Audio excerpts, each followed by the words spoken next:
Welcome to Tejas 70mm.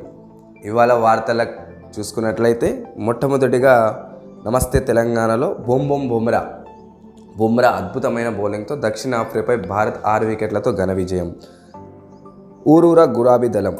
So మళ్ళా sarpanch elections, MP elections రాబోతున్నాయి కాబట్టి ప్రతి పార్టీలు వాళ్ళకు వ్యూహాత్మక రచనలతో ముందుకొస్తున్నారు. కేసీఆర్కు జగన్ పరామర్శ. యోగక్షేమాలు తెలుసుకున్న ఏపీ ముఖ్యమంత్రి భేటీలో ఇరువురి మధ్య రాజకీయాలపై చర్చ. జగన్కు బీఆర్ఎస్ నేతల సాదర స్వాగతం. సో జగన్మోహన్ రెడ్డి గారు ఇక్కడ వెళ్ళినా కూడా ఫ్యాన్స్ ఫాలోయింగ్ గట్టిగా ఉంటుంది, అది మనందరికీ తెలిసిందే. ఉమెన్ సేఫ్టీలో హైదరాబాద్ అగ్ర 5 నగరాల్లో ఒకటి. సో చాలా వరకు షీటింగ్ వచ్చిన తర్వాత మహిళల మీద అత్యాచారాలు అనేవి చాలా వరకు తగ్గినాయి. అదేవిధంగా మన top cities for women in India సర్వేలో 10 ఏళ్ల కేసీఆర్ పాలనలో శాంతి భద్రతలు చాలా బాగా జరిగినాయని మనకు సర్వే రిపోర్ట్ వచ్చింది. అదేవిధంగా 8 నెలల్లో 1,50,000 కోట్లు లాభం అనేది మన రాష్ట్రానికి వచ్చింది. బడ్జెట్ అంచనాల్లో 50% రాబడి. జిఎస్టీ రూపంలో 30,048 కోట్లు. స్టాంపులు రిజిస్ట్రేషన్లో 9,355 కోట్లు. కేసీఆర్ ప్రభుత్వం ఆర్థిక గణనీయంగా పెరిగిన రాష్ట్ర రాబడి. సో చూద్దాం మరి చాలా వరకు మన రాష్ట్రం అప్పుల్లో ఉందా లేకుంటే లాభాల్లో ఉందా అనేది మన రేవంత్ రెడ్డి అన్న చెప్తారు. అదే తర్వాత వార్త చూసుకున్నట్లయితే యువతి వెంట పడ్డాడని యువకుడి హత్య. సో చూసుకున్నది మనము ఇంకా కూడా ఈ హత్యలు జరుగుతూనే ఉన్నాయి. ప్రేమను నిరాకరించిందని కత్తితో దాడి. అదేవిధంగా తదుపరి పెండ్లి బృందంపై కారెక్కించిన కిరాతకుడు. అటు ఎంత మరి చూస్తున్నాం మనం ఇవాళ మొత్తం ఎంత ఘోరంగా తయారయ్యారు. అంటే ఇండియా కూటమిలో సీట్ల లొల్లి. అసలు ఇండియా కూటమి అంటే భారతీయ జనతా పార్టీ మీద ఇండియా టీం అనేది ఏర్పాటు చేసుకున్నారు. ఈ ఇండియా అనే టీంలో చాలా వరకు Congress party, Aam Aadmi party, Samajwadi party, so అన్ని పార్టీలు కలిసి ఈ కూటమి అనేది పెట్టారు. మరి దీంట్లో ఒక సీట్ల లొల్లి అనేది నడుస్తుంది. ఉపాధిపై ఆధార్ దెబ్బ. చాలా వరకు భారతదేశంలో కానీ మన రాష్ట్రంలో కానీ ఉపాధి రోజు రోజుకి చాలా వరకు తగ్గుతుంది. వేలకు తినకపోతే గుండె జబ్బులు. అంటే చాలా వరకు చూస్తున్నాం మనం ఇవాళ బ్రేక్ఫాస్ట్ మిస్ చేస్తున్నాం, లంచ్ మిస్ చేస్తున్నాం. సో చాలా మందికి ఈ కోవిడ్ తర్వాత కూడా గుండె జబ్బులు వచ్చినాయి. అదే కాకుండా బ్రేక్ఫాస్ట్ చేయకుండా కూడా, లంచ్ చేయకుండా కూడా గుండె జబ్బులు వచ్చే అవకాశం ఉంది. సో మనం అందరం జాగ్రత్త పడాలి. నిద్ర లేకపోయినా జ్ఞాపక శక్తి సమస్యలు.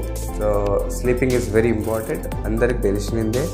మనకు నిద్ర సరిగా లేకపోతే చాలా వరకు ఈ జ్ఞాపక శక్తి యొక్క సమస్యలు, ఈ హెల్త్ సమస్యలు అనేది వస్తుంటాయి. మరి మనం చూస్తున్నాము సల్లార్ సినిమా ఇంకా 2వ వారం అయింది. చాలా అద్భుతంగా ఈ మూవీ నడుస్తూనే ఉంది. మనం చూస్తున్నాము రికార్డ్ బ్రేకింగ్ బ్లాక్ బస్టర్ 3వ వారం సల్లార్. మరి ప్రభాస్ మన రెబల్ స్టార్కి తిరుగులేదని మరొక్కసారి చూపించిండు. ఎందుకంటే చూస్తున్నాం మనము అన్ని థియేటర్లో కూడా విజయవంతంగా ఈ మూవీ నడుస్తుంది. మరి చేతక్లో నయా ఈ స్కూటర్, అంటే స్కూటర్ మనకు ఓల్డ్ మోడల్ తెలిసిందే, అదే మోడల్ తరాలో చేతక్లో ఎలక్ట్రికల్ స్కూటర్ అనేది రాబోతుంది. కాంగ్రెస్లో ఒక్కరు మిగిలారు. మరి గంగుల కమలాకర్ అని ఏమంటుండంటే ఆ ఒక్కరు వస్తే వాళ్ళతో పాటు 10 మంది వస్తారు. మరి ఆ కెప్టెన్ ఎవరో, మరి ఆ కెప్టెన్ వస్తాయంటే వాళ్ళతో 10 మంది బీఆర్ఎస్లో చేరుతారని గంగుల కమలాకర్ స్టేట్మెంట్ ఇచ్చారు. మరి ఎవరు దాంట్లో వస్తారు, ఎవరు ఏ పార్టీకి పోతారని మనం అందరం ఎదురు చూడాలి. సో తదుపరి వార్తకు వెళ్తే దేశంలో పౌర హక్కుల రక్షణ ఏది అని చాలా మందికి హ్యూమన్ రైట్స్ కమిషన్ మీద రక్షణ లేకుండా వెళ్ళింది. అదేవిధంగా మన చదువులు మెరుగుపడేది ఎలా. ఇవాళ ఎడ్యుకేషన్ అంటే చదువు అనగానే దోపిడీ అనేది మారింది. అదేవిధంగా చదువుతో పాటు ఏ విధమైన విద్య మన పిల్లలకి అందిస్తున్నాం అనేది దీని మీద ఒక ఆర్టికల్ మన కనకదుర్గ అనే మేడం రాసింది. చాలా వరకు పురాత కాలంలో రామాయణము, మహాభారతం లాంటి భౌగోళిక చిత్రం గురించి స్పష్టంగా కవులు, రచయితలు ప్రస్తుత భారతదేశం పట్ల ఒక దేశానికి ఏర్పడి ప్రాంతంలో విదేశ దండయాత్రలపై సంబంధించిన కొన్ని విషయాలు పిల్లలు తెలుసుకోవాలని, మనకు ప్రతి విద్యార్థి కూడా తెలిసి ఉండాలని, నేర్పించాలని ఈ యొక్క కనకదుర్గ మేడం చెప్తున్నారు. మరి అది ఎంతవరకు సాధ్యమైతే మనమందరం వేసి చూడాల్సిందే. ఉత్తరప్రదేశ్లోని అయోధ్యలో రామాలయ నిర్మాణ పనులు చురుగ్గా సాగుతున్నాయి. రామ మందిరం ప్రారంభోత్సవానికి ఎంతో సమయం లేదు. కొత్త సంవత్సరం జనవరి 22న మధ్యాహ్నం 12:30 గంటలకు అయోధ్యలో నిర్వహిస్తున్న రామ మందిరంలో రామ్లాలా జీవితాన్ని పవిత్రం చేయనున్నారు. శ్రీ రామ జన్మభూమి తీర్థక్షేత్ర ట్రస్ట్ దేశవ్యాప్తంగా ఉన్న ప్రత్యేక అతిథులను ఆహ్వానిస్తుంది. ఇందుకోసం ప్రత్యేక తరహా ఆహ్వాన లేఖలు పంపబడ్డాయి. వీరిలో 4,000 మంది సాధువులు మరియు 2,200 మంది ఇతర అతిథులు ఉన్నారు. దీంతోపాటు ప్రాచీన పాఠశాలలు, శంకరాచార్య మరియు సుమారు 150 మంది ఋషులు మరియు సాధువులు కూడా ప్రతిష్టాపన కార్యక్రమంలో పాల్గొంటున్నారు.